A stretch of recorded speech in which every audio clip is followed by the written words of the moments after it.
तुझे कुछ चिंता करने की जरूरत नहीं। ये अखिल लोक चूड़ामणि भगवान बोल रहे, तेरा भार मैं ग्रहण कर लूंगा। तू मेरा नाम जप कर, तू निश्चिंत हो जा, फिर तू देखेगा कि मैं तेरे लिए क्या करता हूं, तब जान पाएगा। तो निश्चिंत होकर नाम जप कर। जो नाम जप करता है वो मेरा बहुत प्रिय हो जाता है। जो नाम से युक्त हो जाता है मैं उसे बहुत प्यार करता हूं। पीछे पीछे भगवान डोलते हैं, जहां मेरा भक्त चरण रखे वहां रखूं मैं हाथ, पीछे पीछे मैं फिरूं कभी न छाड़ू साथ। हर समय हमारे आसपास हमारे आराध्य देव रहते। ये सिद्ध बात है, नाम वाणी जहां श्याम श्यामा तहां। यदि नाम चल रहा है, वाणी का गायन हो, श्याम श्यामा विराजमान है। गाते रहिए, नेत्र ठीक हो जाएंगे, हृदय के नेत्र खुलेंगे तो आप देख पाएंगे हर समय श्यामा श्याम आपके समीप हैं। ओ नाम जापक, तू भय मत कर, क्योंकि भय को भी भयभीत करने वाला महाभीषण मैं हूं। भयंकरों का भी भयंकर मैं हूं, और तू मेरा नाम जपता है तो तुझे कौन भय प्रदान कर सकता है। 5 वर्ष के बालक हैं प्रहलाद जी महाराज। हिरण्यकश्यप त्रिभुवन का स्वामी है, समस्त शक्तियों का स्वामी है, हर उपाय कर लिया, लेकिन कहीं खरोच नहीं लगा पाया प्रहलाद जी के तन में। भीषणों का भी भीषण मैं हूं, तू डर मत, ये विश्वास करो। श्री भगवान की महिमा पर विश्वास करो। शरीर तो छूटेगा ही, आज नहीं तो कल छूटेगा, लेकिन विश्वास दृढ़ हो गया, भगवान का आश्रय दृढ़ हो गया तो हमारा परम मंगल हो जाएगा। सब विपत्तियों का नाश करने वाला मैं हूं। हरि स्मृति सर्व विपद विमोक्षणा। चाहे जितनी बड़ी विपत्ति हो, मेरा स्मरण कर, मैं विपत्ति का नाश करता हूं। नाम जप कर। जो मेरा नाम जप करता है, मेरी शरण में है, उसका काल भी कुछ नहीं बिगाड़ सकता। उसे मैं अभयदान करता हूं। ये मेरा व्रत है। बस तुझे एक बात समझनी है, ध्यान से सुन लो। चाहे आकाश टूटकर गिर जाए, चाहे पृथ्वी फट जाए, चाहे प्रलयाग्नि उठे, चाहे कोटि वज्रपात होने लगे, समस्त ब्रह्मांडों को जल डुबो दे, पर तू डरना नहीं। मेरा नाम जप करना, फिर देखना, तू देखेगा कि मैं तुझे अपनी छाती से लगाए हुए हूं। पक्का पक्का ऐसा ही।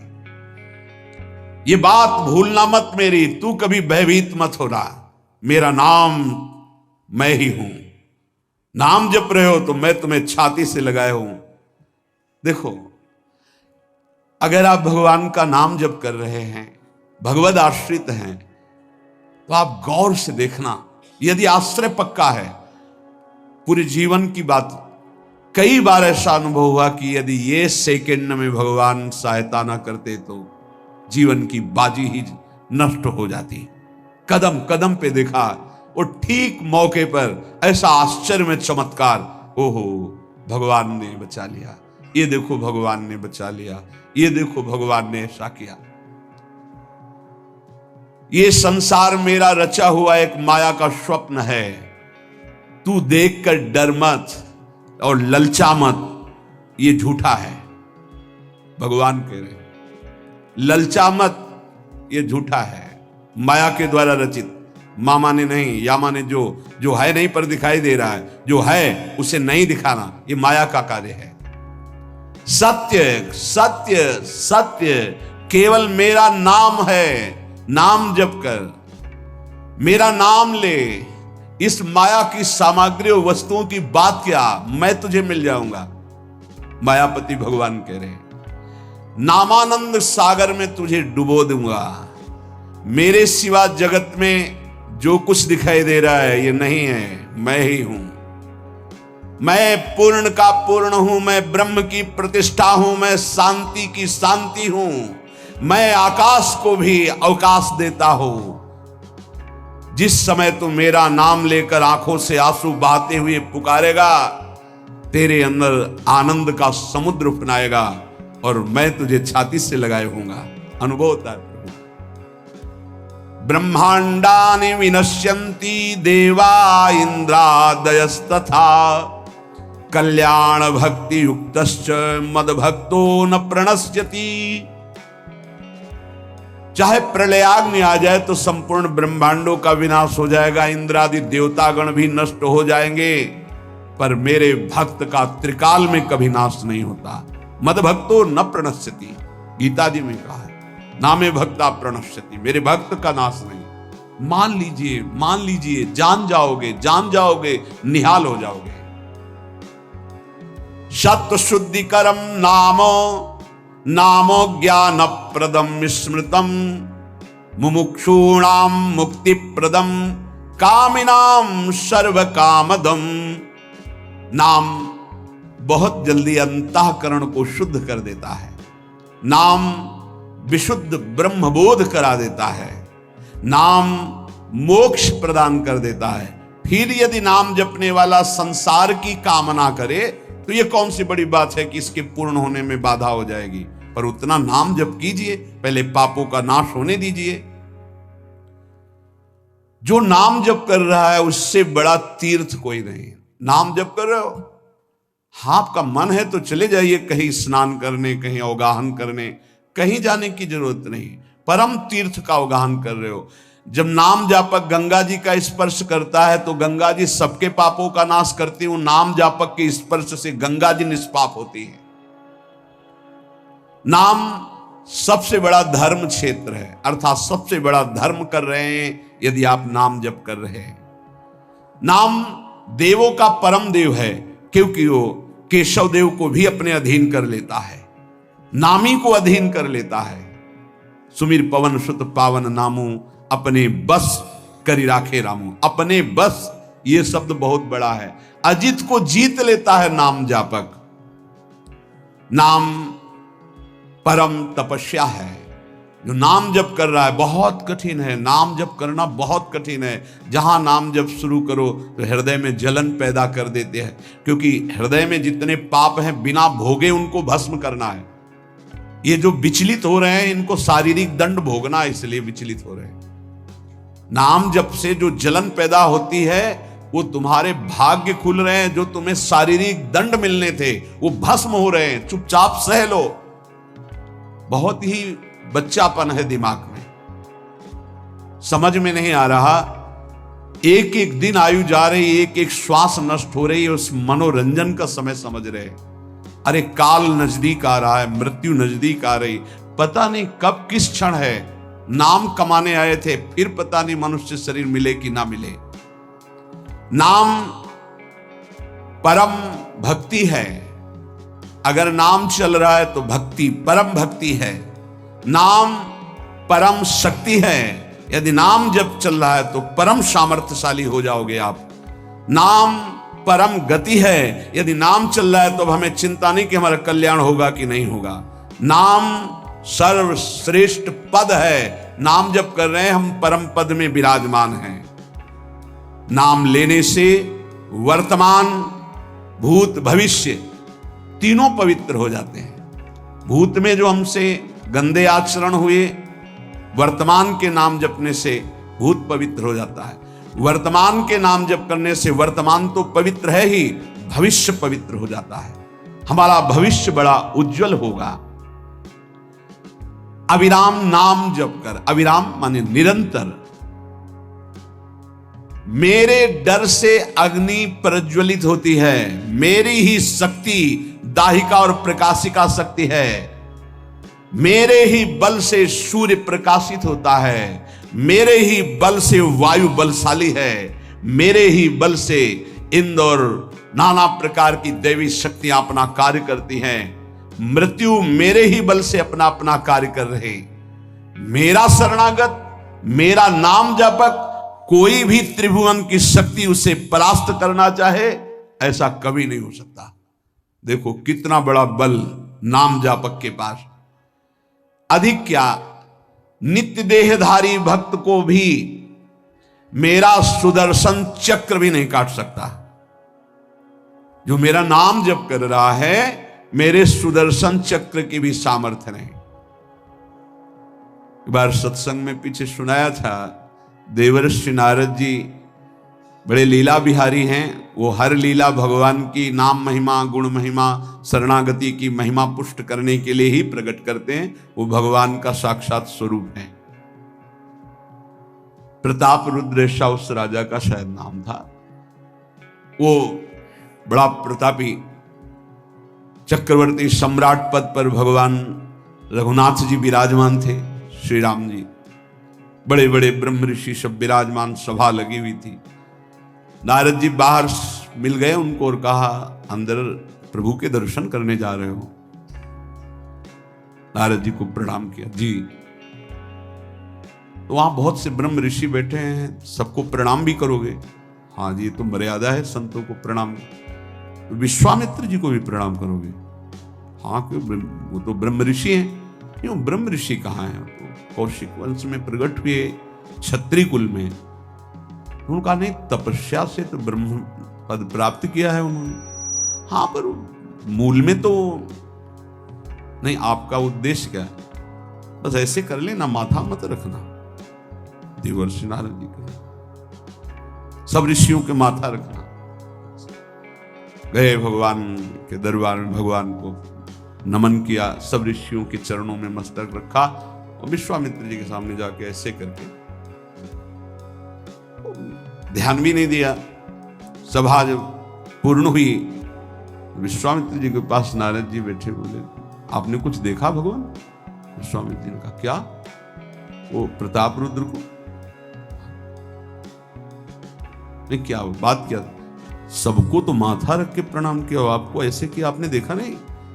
हाँ, ऐसे तो किया, ये तो देखा, हमारा ध्यान नहीं गया, इस पे कोई विशेष बात है? बोले, हाँ, वो कह रहे थे कि मूल में तो क्षत्रिय ही है ना, ब्रह्म ऋषि तो बाद में तपस्या से, उसकी इतनी हिम्मत, एकदम अग्नि पर ज्वलित कर दी। हमारा दंड तो मिलना ही चाहिए। देवर्षिनाथ, आप जैसे ब्रह्म ऋषि के साथ ऐसा वर्त उसको उधर सिखाया था और इधर ऐसे आवेश में खड़े हुए कहा, रघुनाथ, आपके दरबार में हमारा अपमान हुआ। भगवान, आपका अपमान कौन? प्रताप। वो जब चले गए, आपका आदेश क्या है? शाम तक उसका मस्तक हमारे चरणों में होना चाहिए। तो उनका प्रभु आपके सामने सत्य वचन कहता हूं, अगर सूर्यास्त होते होते मैं उसका मस्तक आपके चरणों में न डाल दूं, मैं रघुवंशी नहीं। आप शांत होइए। नारद जी ने बात पक्की। गए, अब वो आराम से अपने राज महल में सब बोले, खा ले, मारा जाएगा शाम तक। अभी भगवान ने संकल्प कर लिया कि शाम तक तुम्हारा गला काट के विश्वामित्र जी के होगा, महाराज आपने हमको फंसा दिया, हम तो साष्टांग लौट जाते। आप पहले तो कहा था कि केवल हाथ जोड़ देना। बोले, हम ये थोड़ी समझते थे समस्या फंस जाएगी, अब तो समस्या फंस गई। प्रभु अब बचाए, कैसे बचे? रघुनाथ जी ने कहा, मैं रघुवंशी नहीं, यदि उनके सत्य वचन होते हैं, भगवान कभी मिथ्या वचन नहीं बोल, मारे जाओगे। प्रभु बचा लो। एक उपाय है, महाभागवत हनुमान जी बचा सकते हैं। उनका राम जी का विरोध हनुमान जी कैसे कर सकते हैं? बोले, अब जो कह रहे हैं तो हमारी पहुंच तो है नहीं कि हनुमान जी से हम संभाषण कर सके इस विषय में। बोले, हनुमान जी को अगर कोई आज्ञा कर सकता है राम जी के अलावा, तो माता अंजनी कर सकती है। चलो हम तुम्हें मिलाते हैं। अंजनी माता जी से मिला, साष्टांग दंडवत रोते, मां रक्षा करो, बड़ी करुणा में। कहा कि बताओ क्या तुम्हें समस्या है? बोले, मां त्रिभुवन में केवल आप ही जो हमारी रक्षा कर सकती हो। बोलो, एक राजा है जो मुझे मारना चाहता है, आप बचा सकती हो मुझे? राजा मारना चाहता है? मेरा पुत्र महाबली महाभागवत हनुमान है, मैं आज्ञा करूंगी, कभी मेरी आज्ञा को उल्लंघन नहीं करेगा। जाओ, मैं तुम्हारी रक्षा का व्रत लेती हूं। नारद जी मन में सोचे, काम बन गया, हमारा काम बन गया, क्योंकि अब प्रकाश होगा भगवान के नाम का। हनुमान जी महाराज आए, बेटा आज्ञा कीजिए मां, मैंने इसकी रक्षा का व्रत लिया है। अभी तक ही नहीं पूछा था राजा कौन है मारने वाला, और मैंने कह दिया है ऐसा ऐसा। मां आपकी आज्ञा सिरोधार, त्रिभुवन में कोई ऐसा पैदा ही नहीं हुआ कि मेरी मां रक्षा का व्रत ले और उसे वो मार दे। कौन राजा है? तो हाथ जोड़कर कहा कि भगवान श्री राम। हनुमान जी एकदम सन्न रह गए, ये क्या? स्वामी से ही कहा मां आपने कौन सा व्रत ले लिया रक्षा का? मेरे प्रभु के खिलाफ मैं कैसे हो सकता हूं? मां ने कहा हमने तो वचन दे दिया। हनुमान जी ने कहा फिर बुद्धियों जितनी बुद्धियां हैं वो सब सरस्वती जी, सरस्वती भी जिनकी द्वारा प्रेरित हैं वो भगवान, और भगवान जिनकी बुद्धि में बैठे रहते हैं उनसे बड़ा बुद्धिमान कौन हो सकता है? इसीलिए परम ज्ञानी हैं श्री हनुमान जी महाराज। बुद्धि नाम अग्रगण्यम, जितने भी बुद्धिमान जन हैं उनमें सबसे वरिष्ठ हैं, श्रेष्ठ हैं। हनुमान जी महाराज बोले चल तू एकांत चल। एकांत में ले गए और बैठ। थोड़ा ही समय रह गया संध्या का। अब तेरी श्वास में जहां भी रुकेगा नाम वहीं तेरा गला कटा, बिल्कुल पक्का। बस सीताराम सीताराम सीताराम, ये क्रम न टूटने पावे। तू ऐसा शुरू कर। अगर तेरे नाम में त्रुटि हुई, अंतराय पड़ा, उसी समय भगवान का अमोघ बाण काट सकता है, अन्यथा नहीं। तू चिंता मत कर, बैठ जा। वो बैठ गए। सीताराम सीताराम सीता। हनुमान जी महाराज करताल उठाए, आसपास मत कर। भगवान ने अमोघ बाण संधान किया। वो बाण आया और हनुमान जी जहां घूम रहे थे ऐसे परिक्रमा की वापस चला गया। भगवान ने कहा आज तक ऐसा नहीं हुआ। अमोघ बाण मोघ कैसे हो गया? लक्ष्य को बेधे बिना वापस कैसे आ गया? दूसरा बाण भगवान ने संधान नहीं किया। है क्या? कौन है त्रिभुवन में ऐसा जिसको बाण बिना बेधे वापस चला गया? लक्ष्मण जी से कहा कि जहां प्रताप रुद्र वहां तुरंत जाइए और देखिए बात क्या है। उसके गले को क्यों नहीं अमोघ बाण ने छेदन किया? गए, सर्वज्ञ हैं। वहां जो स्थिति देखी तो हनुमान जी की आंखों में अश्रु चल रहे थे। नाम संकीर्तन घूम घूम के, और वो आंख मूंदे बस सीताराम सीताराम। परम प्रेमी लक्ष्मण जी भी तालियां बजाकर शुरू कर दिया, सीताराम सीताराम। राम जी ने विचार किया कि बाण तो वापस आ गया, लक्ष्मण जी वापस ही नहीं आए, सूचना ही नहीं। और विश्वामित्र जी कह रहे हैं तो आपने प्रण लिया था कि संध्या होते होते। भगवान ने कहा कि आप धैर्य धारण कीजिए गुरुदेव, मैं स्वयं जाता हूं। जब कहा कि मैं स्वयं जाता हूं तो बोले मैं भी स्वयं चलूंगा, देखूंगा तुम निर्णय क्या करते हो। पूरी ब्रह्म ऋषियों की समाज साथ में, नारद जी बीड़ा लिए आगे कि प्रभु हम भी देखेंगे। और सब कुछ रचा इनका है, बड़ा विचित्र खेल है इनका। महाराज जे ही गए तो देखा सीताराम सीताराम सीताराम। हनुमान जी महाराज सीताराम सीताराम कीर्तन कर, लक्ष्मण जी कीर्तन। भगवान ने कहा अब समझ में आया, जिसके गले में नाम निरंतर चल रहा है मेरा अमोघ बाण भी छेदन नहीं कर सकता। जो भगवान यहां करे मेरा दिव्य सुदर्शन चक्र भी छेदन नहीं कर। भगवान ने कहा गुरुदेव आपने आज्ञा करी थी कि इसका शीश आना, आपने ये नहीं कहा था कि काट कर आना चाहिए उसको, रखो मस्तक। विश्वामित्र जी प्रसन्न हो गए। नारद जी ने कहा प्रभु इसमें न प्रताप रुद्र का दोष है न ब्रह्म ऋषि विश्वामित्र जी का। मैं ये दिखाना चाहता था कि आपके अमोघ अस्त्र से भी बढ़कर आपका नाम है। आपके अमोघ अस्त्र को कोई अगर, तो नाम आपका है। भगवान ने यहां जो कहा कि मेरा सुदर्शन चक्र भी उस गले को नहीं काट सकता जिससे नाम चलता है। विश्वास कीजिए भगवान की ऐसी लीलाएं होती हैं जिनको माया ऐसे प्रस्तुत करती है कि आपको अविश्वास हो जाए, पर ऐसा नहीं। उसमें गूढ़ रहस्य होते हैं, भगवान के दिव्य विधान होते हैं। हम मायाकृत बुद्धि वाले उस विधानों को नहीं समझते। नाम जापक एक अमोघ शक्ति वाला हो जाता है। आप अभी 4 दिन नाम जप किए, विपत्ति पापाचरण के कारण कोई प्रेरित होकर आ गई, माया ने कोई नाटक रच दिया, आपकी श्रद्धा खत्म हो गई। अरे युद्ध है, कभी विपक्ष से भी बाण आकर शरीर को घायल करता है तो सूरवीर पीठ दिखा के थोड़ी भागता है। ऐसे ही भजन के मार्ग में उतरा जाता है, चाहे जितनी विपत्तियां आए, अब नाम नहीं छूटेगा तो विपत्तियों का कोई प्रभाव आप पर नहीं पड़ेगा। हरि स्मृति सर्व विपदि विमोक्षणम, भगवान व्यासदेव जी कह रहे हैं। और ये नाम में प्रियता तभी होती जब किसी नाम जापक संत का संग हो जाता है। बिना संत संग के भजन में रुचि हो ही नहीं सकती। कहीं भी किसी का अगर नाम चल रहा है, संत संग से, जब वो नाम जापक स्वयं नाम का उपदेश करता है तो उपदेश के साथ एक शक्ति जाती है, जिसे शक्तिपात कहते हैं। वो वचन से भी होता है, दृष्टि से भी होता है, स्पर्श से भी होता है और संकल्प से भी होता है। शक्ति जो नाम जप की है, नाम जापकों की शक्ति जब साधारण जीवों में जाती, ए तुम आज से नाम जप करो, तो क्या समझते हो?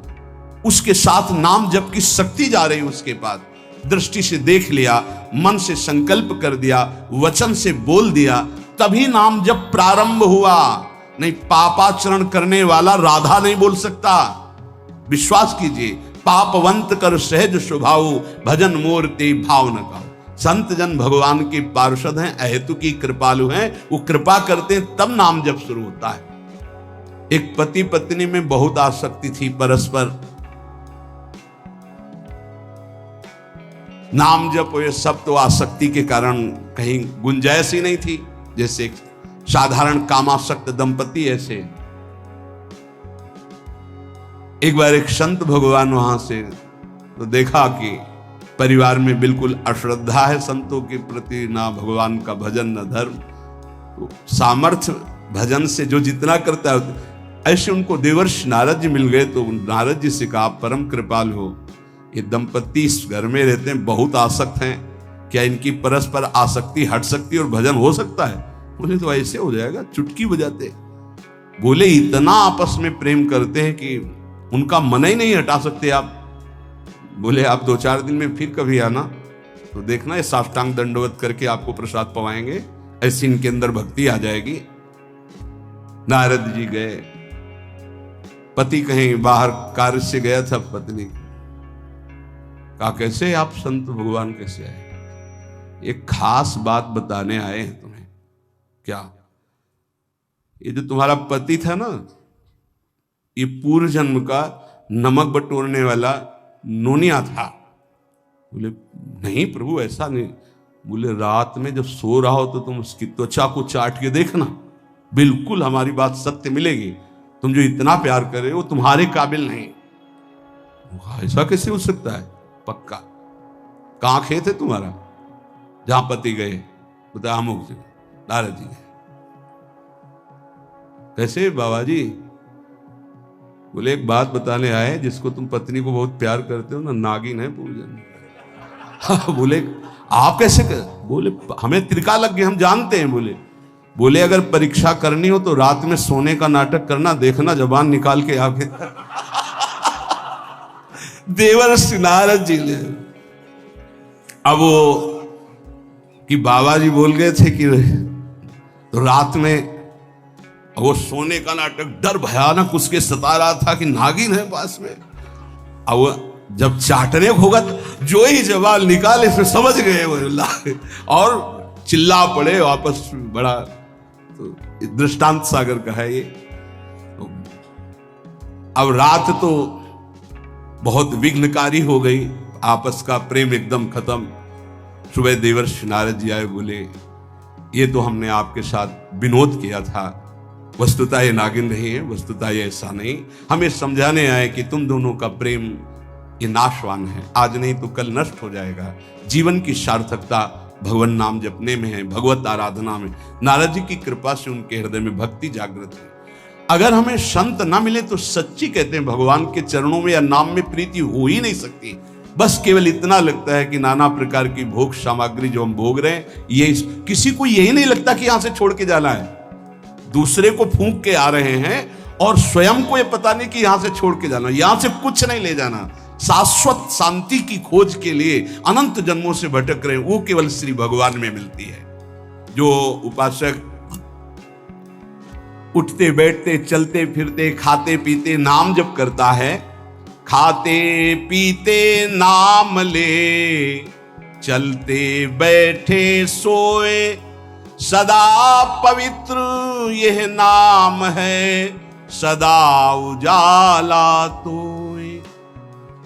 जो उठ नाम जपने के लिए जरूरी नहीं है कि आप पद्मासन लगा के बैठे, आप आसन में बैठे, नहीं। गृहस्थी धर्म में आप खेत जा रहे नाम जप करते हुए, आप एक एक फावड़ा चला रहे नाम जप करते हुए, क्या चला जाएगा? बड़ी सामर्थ्य नाम में, एक अमोघ सामर्थ्य नाम में। आप विश्वास कीजिए, एक नाम भी व्यर्थ नहीं जाएगा। अश्रद्धा से भी नाम उच्चारण कर लिया, भारी पड़ेगा यमराज के हिसाब में। मान लीजिए ये माया का ऐसा प्रभाव है जो आपको भजन में नहीं लगने दे रही। इसका कार्य है आपकी श्वासों को व्यर्थ करना। देख लीजिए, कोई दृश्य दिखा के, कोई भोग भोगा के, कोई बात के चिंतन में फंसा के, किसी क्रिया में लगा के, इसकी चाल है कि भजन ना होने देना। दो शक्तियां भगवान की ये प्रबल, एक माया शक्ति विस्मरण और भक्ति शक्ति स्मरण। ऐसी तो अनंत शक्तियां हैं, पर विशेष प्रभावशाली ये दो शक्तियां हैं भगवान की। एक है जिसकी शरण में जीव आ जाए तो भगवत स्मृति में तन्मय कर दे, समस्त दुखों का नाश करके, भक्ति। और एक माया शक्ति भगवान का विस्मरण करा दे। हम सब माया शक्ति के द्वारा फांस लिए गए हैं। वो हर चाल यही चलती कि भजन छूट जाए। आप देख लो, कोई मिलेगा, कुछ खान पान, दृश्य, भोग, क्रिया, सब में भजन छुटाने की सामर्थ्य है माया के द्वारा। और भक्ति का जब प्रभाव चलता है तो एक एक कवल जा रहा है राधा राधा राधा, जल पी रहा है राधा राधा राधा, कार्य कर राधा राधा, बड़ी सामर्थ्य। खाते पीते नाम ले, चलते बैठे सोए। यदि हम सोने जा रहे हैं तो मानो हमारा जैसे मरण के समय स्थिति ऐसी होनी चाहिए। पता नहीं जगे कि ना जगे, ये आखिरी रात हो, क्या पता। रात में सोते सोते दिल फेल हो जाए, इसका क्या पता। तो सोते समय एकदम एकाग्र राधा राधा राधा राधा। बिल्कुल सिद्ध बात समझ लीजिए, ये हमारे मन की दौड़ है कि यदि हमें धन मिल जाए, पद मिल जाए, अमुक अमुक अमुक, तो मैं सुखी हो जाऊं। लेकिन जितना आप सोच रहे हैं उतना किसी के पास है, वो सुखी क्यों नहीं हो गया? पद भी है, सम्मान भी है, रुपया भी है, परिवार भी है, सब है। लेकिन यहां देखा है पूरे जीवन में जब मिले हैं कानपुर महानगर, वहां एक से एक फैक्ट्रियां, एक से एक धनी मानी, कहीं किसी के हृदय में संतोष नहीं देखा, विश्राम नहीं देखा, शांति नहीं देखी, निष्कामता नहीं देखी। तो है क्या? कूड़ा करकट ही तो जमा है। इसलिए सबसे प्रार्थना है, ये जो मन की बार बार मांगे हैं, जब तक भगवान का आश्रय भजन नहीं होगा, ये नहीं रुकने वाली, नहीं रुकने वाली। कल एक प्रश्न कर रहे थे, ओवर थिंकिंग कैसे हमारी रुके। रुपया से रुक जाएगी? एक की चाह करोगे, लाखों की चाह बढ़ेगी, लाखों की चाह करोगे, करोड़ों की चाह, करोड़ों की पूर्ति, तो अरबों की चाह। ऐसे प्रत्येक भोग की चाह करके देख लो, अंदर से देख लो किसको विश्राम प्राप्त है। ये मन एक भूत जैसा है। किसी ने एक भूत को सिद्ध किया, भूत ने कहा हम तुम्हारा काम प्रत्येक करेंगे, पर हर समय मुझे काम में लगाना होगा, अमुक काम करो। बहुत तीव्रता से, शीघ्रता से वो कार्य कर देता। और बताओ, वो तो परेशान हो गए। अगर काम नहीं बताओगे तो उठा के पटक देंगे तुम्हें। वो गुरुजी के पास गए और कहा, प्रभु हमने तो सुख के लिए भूत को सिद्ध किया था, ये तो दुख का कारण बन गया। ये कहता है हर समय काम बताओ, नहीं तो मार देंगे तुम्हें। तो उन्होंने कहा ऐसा करो, एक लकड़ी का खंबा गाड़ दो और उसे बोलो इस पे चढ़ते उतरते रहो, जब हमें काम होगा हम बोल देंगे तुम्हारे लिए यही काम है। समझ पाए? ये भूत मन है। इसे खाली रखोगे उठा के पटक देगा ओवर थिंकिंग में, कल्पनात्मक भोगों में, कल्पनात्मक भय में, चिंता में, ये पटक देगा। अगर इससे बचना है, इसकी पटकन से, जैसे गुरु ने बताया लकड़ी का खंभा गाड़ दो, ऐसे ही नाम का खंभा गाड़ दो। राधा, चल चढ़ उतर, राधा राधा राधा राधा, परम विश्राम मिल जाएगा, परम बलवान हो जाओगे, परम शांति मिल जाएगी। हमारी प्रार्थना मान लीजिए, ये बिल्कुल सत्य बात कह रहे हैं। जब तक आप नाम जप नहीं करेंगे तो आप अपने मन को विश्राम नहीं दे पाएंगे।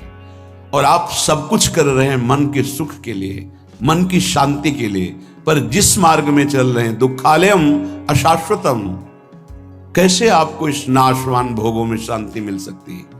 नहीं, विश्वास कीजिए। बहुत प्रीति से कह रहा हूं, बहुत अनुभव की संतों की बात कह रहा हूं। यदि भगवान का आश्रय लेकर नाम जप नहीं किया तो तुम्हारा किया कराया सब मिट्टी है। परिणाम में तुम्हारे हाथ केवल शुभ अशुभ कर्म लगेंगे, पाप पुण्य, जिनके कारण हम नाना प्रकार की योनियों में जन्म मरण जैसे भयानक दुखों को भोगते चले आ रहे हैं। इसलिए भगवत चरणारविंद में परम सुख है, विश्राम है, शांति है, और वहीं हमें जाना है। भटक लो जितना भटकना है, लौट के तो यहीं आना है। ये भ्रम ऐसा बैठ गया है बड़े बड़ों के हृदय में कि धन से सुख है। बहुत विचित्रता माया की, ये सबके दिमाग में बैठ गया है। कोई बिरला ऐसा है कि इसकी इस पकड़ से बाहर हो, नहीं तो सबके दिमाग में बैठा है। गृहस्थ हो, विरक्त हो, बूढ़ा हो, जवान हो, सबके दिमाग में माया ने बैठा दिया, धन के द्वारा ही सुखी होगे। देख लो, बिल्कुल विश्वास मानिए। ये वो माया की चाल है जो आपके समय को, आपके चिंतन को, आपके आश्रय को नष्ट करके आपकी दुर्गति करवाएगी। अभी आपको पता नहीं चल रहा। जैसे अंधा आदमी गहरे कुएं की तरफ गिरने जा रहा है, उसको दिखाई नहीं दे रहा, देखने वाला दौड़ करके उससे बचाना चाहता है, वो नहीं मानता, ऐसे दिखाई देता, गया गया गया। धन का इतना बड़ा प्रभाव, कोई बिरला ही ऐसा है जिसके दिमाग में ये न चल रहा हो कि मुझे धन चाहिए। बिल्कुल आप आनंद पूर्वक विचार कर लीजिए, वृंदावन की भूमि में बैठे हैं। अगर किसी के हृदय में आता है कि मुझे नहीं चाहिए, वो भगवद आश्रित होगा। दूसरी कोई ऐसी वृत्ति नहीं जिसके द्वारा धन से आकर्षित न कर लिया जाए। प्रवचन करना, प्रभु का श्रृंगार करना, धार्मिक कार्य करना, ये सब बाहरी बात होगी। ये बाहर की वृत्ति। बाहर से हम बोल सकते हैं हम बड़े त्यागी हैं, हम बैरागी हैं, बोल सकते हैं। बोलने में बहुत सरलता है, सहजता है, लेकिन स्थिति में सत्य को साक्षी करके, भगवान को साक्षी करके देखो, हृदय में हर चेष्टा का फल धन की मांग है। ये हम नहीं कह रहे, हमारे शास्त्र कह रहे हैं। दूसरी माया की विशिष्ट आकर्षण शक्ति काम भोग, 3 में फांस दिया गया है। पूरी सृष्टि के कंचन, जिसे धन कहते हैं, वित्त ऐषणा, धन कंचन वित्त ऐषणा, और पुत्र ऐषणा काम भोग। स्त्री शरीर का आकर्षण या विपरीत शरीर का आकर्षण काम भाव से। अंदर से विचार करके देख लो, पूरी सृष्टि की बात, जो अंदर से निष्काम है वो केवल भगवान का आश्रय लिए होगा, वो भी केवल भगवान का आश्रय, वही बचेगा। अन्यथा बातें हम वैरागी की करेंगे, संयम की, जितेंद्रियता की, और हमारे आचरण भ्रष्ट होंगे। लिख लो, दिमाग में लिख लो, ये प्रबल माया का आकर्षण काम, चाहे पशु पक्षी, चाहे किशोर अवस्था, यौवन अवस्था, वृद्ध अवस्था, कैसी भी अवस्था हो, ये बख्शता नहीं है। सबके दिमाग में एक बात चलती, कैसे संयोग सुख प्राप्त करें। अंदर से देख लो। तीसरा है कीर्ति, हमारा नाम हो जाए, हमारा सम्मान बढ़े, सबसे बड़े हम हो जाए। ये आखिरी मंजिल है। जो काम विजयी है और जो वित्त ऐषणा का त्यागी है, उसके भी हृदय में ये माया आखिरी फंदा फेंक देती है। जिन्होंने संपूर्ण सृष्टि को रचा, सबका भरण पोषण कर रहे हैं, उन विश्वात्मा भगवान का तो नाम जपने के लिए राजी नहीं है कोई, बिरला ही कोई जप रहा है। तुम्हारा नाम होगा, तुम्हारा नाम जपेंगे, तुम्हारी जीवनी पढ़ेंगे। ये माया है, 4 दिनों के बाद ऐसी धूल पड़ती है, कोई नहीं जानता किसी को। ये जो माया का आकर्षण है, ये 3 में रख दिया गया है, धन, काम भोग और मान सम्मान प्रतिष्ठा कीर्ति, लोक ऐषणा। ये लोक ऐषणा आखिरी में गिरा ही देती, वही बचता है। जे राखे रघुवीर ते उबरे त्यों कालम, जे राखे रघुवीर। भगवान जिसे बचा ले तो लोक ऐषणा से बच जाए, नहीं वित्त ऐषणा, पुत्र ऐषणा से बचा हुआ भी इस लोक ऐषणा में गिर जाता है। तीनों पर जो विजय प्राप्त कर लेता है वो भगवत साक्षात्कार करता है, वो परम शांति को प्राप्त होता है। हृदय से महारानी जी का आश्रय मिलने का अवसर मिला है कि हर समय हम इस अभिमान में रहे कि हमारी श्यामा जी वही सब भरण पोषण करने वाली, वही हमें प्रेम प्रदान करने वाली, वही हमारा परम मंगल करने वाली। कहीं ये आश्रय में कुछ ना प्रवेश कर जाए, अन्य आश्रय कहीं ना हो जाए, ये उपासक देखता रहे। जो अन्य आश्रयी हैं उनको इस बात पर चिंतन करना चाहिए, विचार करना चाहिए, ये अन्य आश्रय आपकी दुर्गति के सिवा और कुछ नहीं कर सकता। अगर दुर्गति को रोक सकता है तो भगवत आश्रय रोक सकता है। यदि तुमसे इतने महान पाप हो चुके हैं कि जिनकी तुम खुद स्मृति करके घृणा करते हो, कभी कभी ऐसे पाप हो जाते हैं कि अपना हृदय ही अपने को दंड देने के लिए कहता है कि बहुत नीच आचरण तेरे द्वारा हो गए। अगर ऐसा भी है और हमारे प्रभु की शरण में आ जाए तो बाहुओं में लेकर हृदय से लगाते हैं, ऐसा स्वभाव है। कोटि विप्र बदला गए जाहू, आए शरण तजौ नहीं ताहू। इसलिए सबसे प्रार्थना है, ये मन, ये बुद्धि, ये माया इन पर बैठ करके आश्रय का बदलाव कर देगी। यदि गुरु कृपा से, सत्संग की कृपा से, प्रियालाल की कृपा से आपका आश्रय बन रहा है प्रभु प्रियाजू, तो ये बहुत जन्मों की साधना सुकृत सब फलीभूत हो रहे हैं। इससे मत फिसल जाना। अगर आश्रय है तो आपका परम कल्याण निश्चित है। ये माया आश्रय बदलती है, इसका कार्य है आश्रय बदलना। ये अंदर की बात को समझिए। हम ब्रह्मचारी नहीं हैं, हम संयमी नहीं हैं, हम तपस्वी नहीं हैं, भजनानंदी नहीं हैं, चलेगा। पर हम प्रियाजू के हैं, प्रियाजू के सिवा हमारा कोई नहीं है, ये आपको भगवत प्राप्ति करा देगा। यद्यपि भक्त अनन्य जो विषय इंद्रियन बस होए, कर्मठ कोटि जितेंद्रियन तेसम लहन। उसकी समानता करोड़ों कर्मकांडी और जितेंद्री नहीं कर सकते जिसके हृदय में अनन्यता आ गई है। इसलिए प्रार्थना है, समस्त साधनाओं का जो फल है वो आश्रय है।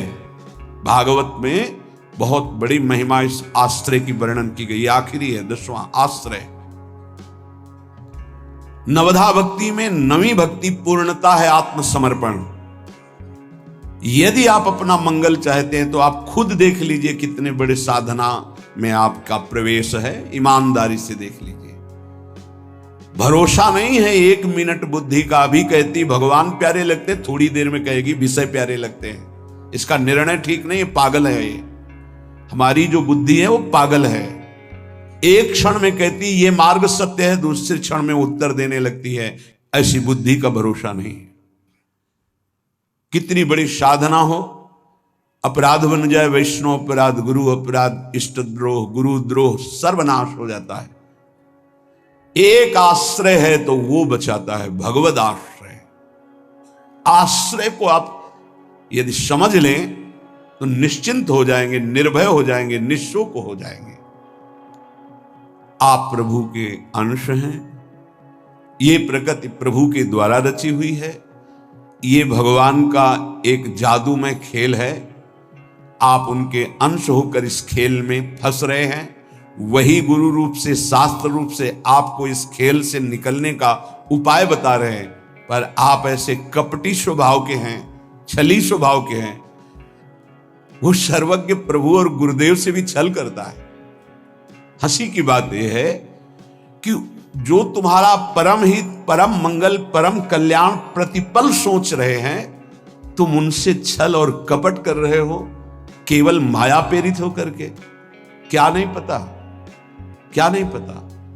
तुम्हारे मन में जो स्फुरित होता है प्रभु को स्फुरित होने के पहले पता है नहीं।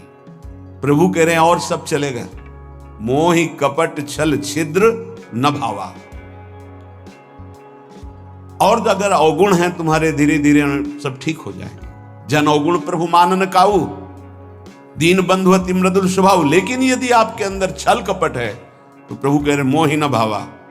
नहीं, हम पापात्मा हैं, गलतियां हुई हैं, जैसे हैं नाथ आपके हैं, आपके सामने हैं। इससे आश्रय तत्व पुष्ट होता है। इसी आश्रय से घोर पातिकी को भगवत प्राप्ति हो जाती है। एक बार आश्रय ले लिया तो हमारे प्रभु छोड़ने वाले नहीं, आप छोड़ सकते हो, आपका स्वभाव है, प्रभु नहीं छोड़ेंगे। आश्रय का इतना विशेष महत्व है। जैसे कई बार सत्संग में सुनाया कि जगन्नाथ जी के श्रीअंग पार्षद कुसंग वशात वैश्यागामी हो गए। जब ये पता चला तो उनको बुलाया और कहा कि आप श्रीअंग सेवा भी करते हैं और वैश्या के संयोग में जाते हैं, तो दो में से एक को स्वीकार करें, या तो जगन्नाथ जी की श्रीअंग की सेवा या वैश्या के संग। कामाशक्त चित्त हो गया था, इसलिए जगन्नाथ जी की सेवा छोड़ दी। पर खास बात, आश्रय नहीं छोड़ा, जगन्नाथ जी की प्रसादी पादुका अपने साथ ले गए। एक बार उठाकर सर में पादुका रख लेते और छाती से लगा के कहते, प्रभु मैं आपकी माया में फंस गया हूं, मेरी हिम्मत नहीं कि मैं इसका संग छोड़ सकूं, मैं आसक्त चित्त हो गया हूं। कई वर्षों के बाद जब उनका शरीर पूरा हुआ तो जगन्नाथ जी ने अपने पार्षद को आदेश किया, जैसे मेरे पार्षदों की अंतिम क्रिया होती है, अंत्येष्टि संस्कार होते हैं, वैसे उसका करो। तो उन्होंने कहा, प्रभु उसने तो आपको छोड़ दिया, वैश्या को स्वीकार किया, अब हम कैसे कर सकते हैं? उनका जगन्नाथ जी ने कहा, नहीं, उन्होंने छोड़ दिया लेकिन हमने नहीं छोड़ा, हमारा स्वभाव छोड़ने का नहीं है। आप इस बात पर ध्यान दीजिए, कितना भी अपराध बन जाए भगवान अपने भक्त को नहीं छोड़ते। नामे भक्ता प्रणश्यति। वही जब अंत्येष्टि क्रिया बाहरी भगवान आदेश कर रहे हैं तो उनकी अंतिम गति में क्या भगवान कोई गड़बड़ी होने देंगे क्या? परम पद की प्राप्ति होगी। एक बार भगवान स्वीकार कर ले, आप आश्रित हो जाइए। एक बार कृष्णदास जी जो पुष्टि मार्गी हैं, आचार्य चरण से कुछ ऐसा, तो बाजार में देखा सुंदर जलेबी बन रही थी, इससे देखो ओ ये तो श्रीनाथ जी के लिए बहुत सुंदर, भाव में भर गए। तो उधर जब आचार्य चरण ने पर्दा खोला तो श्रीनाथ जी जलेबी पा रहे थे। तो कहा, जय जय, बाजार की वस्तु तो आपको भोग लगती नहीं हो, हमने अभी लगाया नहीं, ये कहां से आप पा रहे हैं? उन्होंने भाव में लगाया भोग और यहां साक्षात श्रीनाथ जी पा रहे।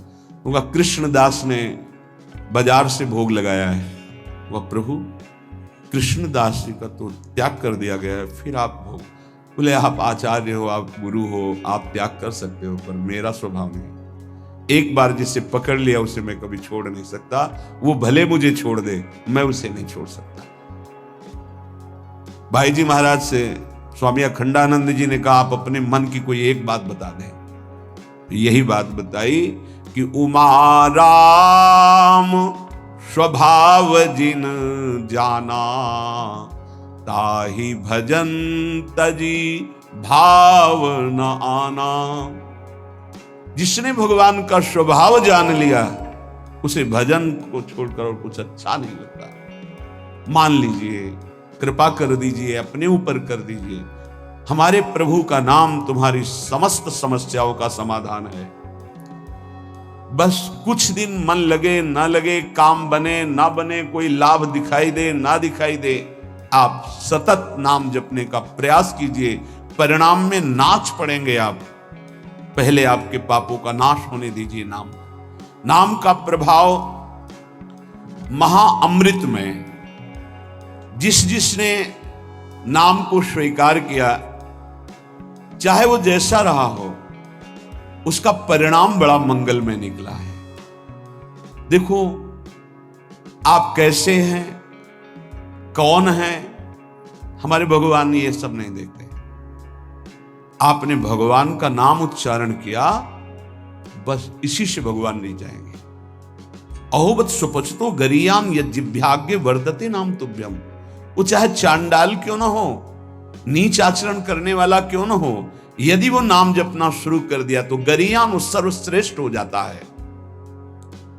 तुम्हें कोई रोग शोक, कोई भी अभाव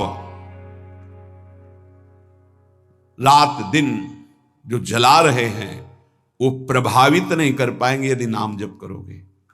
बात समझ लीजिए।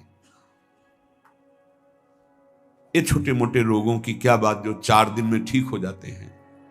आजीवन जब तक श्वास शरीर पे है तब तक भयानक कष्ट के द्वारा जीना है। अगर नाम चल रहा है तो इसका कोई कुप्रभाव नहीं है। मन शांत है, प्रसन्न है, 100 में 1% भी इसकी कोई परवाह नहीं, कोई चिंता नहीं। जो शास्त्र में लिखा है वो जीवन के अनुभव में उतरना चाहिए। कोई भी रोग जिससे रात दिन लोग जलते हैं वो तुम्हें ताप नहीं दे सकता। कष्ट आएगा लेकिन वो आपको परास्त नहीं कर पाएगा। इधर से कष्ट का प्रहार तो इधर आनंद की वो बाढ़ लगी हुई है कि इधर लहरें कष्ट की हो रही, वो आनंद में डूबा हुआ है। ये किससे होता है? नाम जप से। प्रार्थना मान लीजिए, ये प्रवचन नहीं, ये जीवन है। अगर आप मान लेंगे तो निहाल हो जाएंगे, आप मस्त हो जाएंगे, आप इस दुखालय से पार हो जाएंगे। शोक, जिन वस्तुओं का हम सेवन करते हैं, जो प्रिय वस्तु होती है, प्रिय जन होते हैं, इनके वियोग में बहुत शोक होता है। सच्ची मानिए, यदि नाम जप कर रहे हैं आप और आपका नाम संग्रह हो चुका है, पाप नष्ट हो चुके हैं, तो आपको कभी किसी के भी वियोग में, चाहे वस्तु हो, पद हो, संपत्ति हो, संबंधी हो, आपके हृदय में ताप नहीं लग सकता। जासु नाम भव भेषज हरन घोर त्रैशूल, दैहिक दैविक भौतिक ताप, ये नाम जापक के हृदय में नहीं लगते, मस्ती रहती है। नरसिंह मेहता जी के पुत्र जब पधारे तो करताल उठाकर नाच रहे गोविंद के साथ। बड़ा अच्छा किया, आप अपनी वस्तु स्वीकार कर लिए। धरोहर थी, आपने ले ली, आपकी धरोहर, आपने मस्त होकर, कोई शोक नहीं। चाहे जितनी हानि हो जाए, उसको विश्वास है कि जिसने बिना किसी की सहायता के एक पलक झपकने में अनंत ब्रह्मांडों का सृजन कर दिया, वो भगवान जब चाहेंगे, अगर लौकिक सुख देना चाहेंगे तो बौछार हो जाएगी। इसलिए उसे शोक नहीं होता। अभाव, ये चाहिए, वो चाहिए, वो चाहिए, हमें प्रार्थना भी नहीं करनी भगवान से ये चाहिए। सच्ची मानिए, जैसे छोटे बच्चे का ध्यान माता स्वयं रखती है, क्योंकि वो मांग अपनी प्रस्तुत नहीं कर सकता। समय से कब उसे भोजन पवाना है, कब कौन सा वस्त्र धारण करवाना है, कब क्या उसकी सेवा करनी, ये स्वयं मां चिंतन करती है। ऐसे अनंत माताओं का वात्सल्य लिए हुए हमारे प्रभु अपने जनों का चिंतन करते हैं। योगक्षेमम वहाम्यहम शब्द पर ध्यान दीजिए। अपना कार्य है अनन्यश्चिंतयन्तो माम, भगवान का कार्य है योगक्षेमम वहाम्यहम। हम नाम जप करते हुए अपने कर्तव्य का पालन कर रहे, और श्री भगवान अपने कर्तव्य का। योगक्षेमम वहाम्यहम, जो अप्राप्त है उसे प्राप्त करा दूंगा, जो प्राप्त है उसकी रक्षा करूंगा, इसे कहते हैं योगक्षेमम। तू क्यों रो रहा है? अब मत रो, अब भगवान नाम जप कर, नाम रट। फिर देख, जन्म जन्म से ये घिघियाते रोते चले यार, ये दे दो, ये दे दो, ये दे दो, फिर मरे, फिर वहीं से शुरू, ये दे दो, ये दे दो। कब तक ये भिखमंगापना हमारे मन में बैठा रहेगा? अरे मंगवे भलो न बाप सो, जो प्रभु राखे टेक। अविनाशी का बच्चा घिघियाता घूम रहा है विषयों में, समझ में नहीं है ना, समझ में प्रभु की समझ नहीं है, इसीलिए ये दुर्दशा होती चली जा रही। एक जन्म से असंख्यों जन्म हो गए ये मांगते मांगते। ये मंगतापना कब मिटेगा? ये अभाव कब मिटेगा? जब भाव का पता चल जाएगा। आप बहुत बड़े के हैं, आप स्वयं परमानंदमय हैं। आपको किसी वस्तु, स्थान, व्यक्ति से आनंद की खोज नहीं करनी। बस बाहर भटक रहे हो, इसलिए तुम्हारा जो भाव है वो अंतर्हित हो चुका है।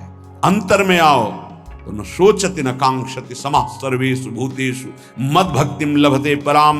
न कोई शोक, न कोई चिंता, एक परमानंद की अनुभूति। ना मानो तो भोग लो, जलो। ये माया दुर्दशा कर देगी। ना मानो, जलते रहो। अगर संतों के हृदय में कोई पीड़ा होती तो इसी बात की होती, अमूल्य मानव जीवन प्राप्त करके भगवान से विमुख होकर तुम कैसी दुर्दशा को प्राप्त हो रहे हो। उठो। गलतियां होना स्वाभाविक है, माया फिसलन वाली है, गलती हो सकती है, लेकिन हम सत्य मार्ग को छोड़ दें, ऐसा नहीं हो सकता। क्यों रो रहे हो? मेरा नाम रट, देख दुख नाम की वस्तु नहीं रह जाएगी। तेरे सारे संशय नष्ट हो जाएंगे। भक्ति हो न हो, श्रद्धा हो न हो, विश्वास हो न हो, तू केवल नाम रटना शुरू कर दे। इससे बढ़कर और क्या बात कही जा सकती? जितना भी दान, पुण्य, तपस्या, यज्ञ, तीर्थाटन है, अगर श्रद्धा नहीं है तो फल की प्राप्ति में संशय है। मंत्र जप रहे हैं, श्रद्धा विश्वास नहीं तो फल की प्राप्ति में संशय है। लेकिन नाम जप कर रहे हैं, बिल्कुल आपकी श्रद्धा नहीं है, तो भी भाव कुभाव अनख आलसहु, नाम जपत मंगल दिशि दशहु। तन्नास्ति कर्मजम लोके वाग्जम मानसमेव वा, यन्न छपयते पापम कलौ गोविंद कीर्तनम। यदि आपसे शारीरिक पाप बन गए हैं, मानसिक पाप बन गए हैं, वाणी के द्वारा अपराध बन गया है, चिंता मत करो।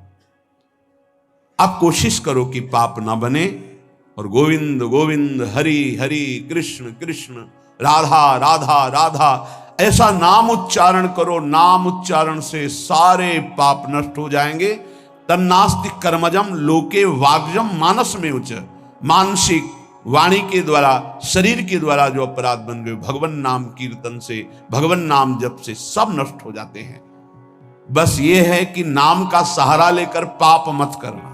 अब तक जो हुए सो हुए, चूक हो जाएगी तो वो नाम भस्म कर देगा उस पाप को। जानबूझ करके, संकल्प करके, हर्षित होकर पाप करेंगे कि शाम के नाम जप कर लेंगे, दिन भर पाप करते हैं, तो फिर वो नामापराध लागू हो जाएगा और वो प्रभाव नाम का नहीं पड़ेगा और आपको उसका दंड मिलेगा।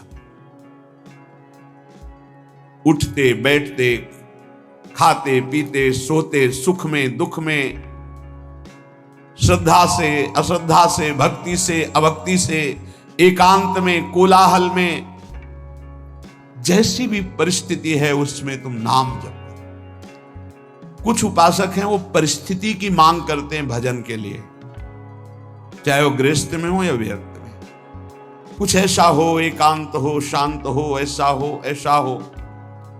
तो भगवान अल्पज्ञ है क्या? तुमको जो परिस्थिति दी है वो भगवान ने विधान करके दी है। उसी विधान में यदि भजन कर ले गए तो सिद्ध हो जाओगे।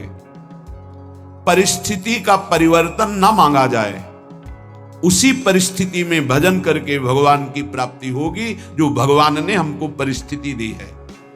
परिस्थिति का जो परिवर्तन मांगते हैं उनसे भजन नहीं बनता। वो परिस्थिति के भोक्ता होते हैं, वो भजन के नहीं। इस बात को अंदर से समझो। अब हमारा मन उब गया, अब हम भाग करके गृहस्थी से विरक्ति बनना चाहते हैं। नहीं, जरूरत नहीं है। वेश परिवर्तन की जरूरत नहीं है। यदि आपने गृहस्थ धर्म स्वीकार किया है तो परिवार के भरण पोषण की जिम्मेवारी है, तो मेहनत कीजिए और नाम जप कीजिए, परिवार का पोषण कीजिए, भगवत प्राप्ति हो जाएगी। भाग के जाओगे तो जो कुछ तुम्हारा पुण्य बना है उससे तुम्हें जो वैराग्य हुआ है, वो जहां आपने दूसरों का अन्न पाया और जहां प्रणाम नमस्कार स्वीकार किया वो खत्म हुआ, फिर ऐसा मन चिंतन कराने लगेगा कि गृहस्थी से भी गिरी स्थिति हो जाएगी। जो वास्तविक आंतरिक भगवत प्राप्ति का वैराग्य है वो भजन बल से बहुत जोर का प्रकट होता है। वो परिस्थितियों की मांग नहीं करता है। जैसी परिस्थिति होती है उसमें ही भजन करना है, चाहे गृहस्थ हो चाहे विरक्त, जैसी परिस्थिति में प्रभु ने रखा है उसी परिस्थिति में भजन करके दिखाओ, क्योंकि भगवान ने तुम्हारे लिए मंगल विधान वही रचा है।